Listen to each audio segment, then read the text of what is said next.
Kecelakaan maut beruntun yang melibatkan 3 kendaraan terjadi di ruas tol Cikopo Palimanan, Cipali, KM 72, wilayah Bungursari, Kabupaten Purwakarta, pada Selasa, 18 November 2025, dini hari. Musibah kecelakaan maut di tol Cipali ini terjadi di jalur B, arah Cirebon menuju Jakarta. Setidaknya 5 orang meninggal dunia dan 33 orang lainnya mengalami luka-luka.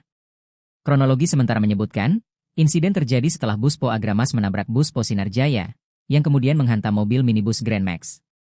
Kasatlantas Polres Purwakarta, AKP Mutia Hansa Nurwajia, menjelaskan bahwa kecelakaan tragis ini melibatkan 3 kendaraan besar. Seluruh korban luka dan meninggal telah dievakuasi dan dilarikan ke RS Abdul Raja Purwakarta untuk penanganan lebih lanjut. AKP Mutia Hansa Nurwajia menambahkan bahwa polisi masih mendalami penyebab pasti kecelakaan maut ini.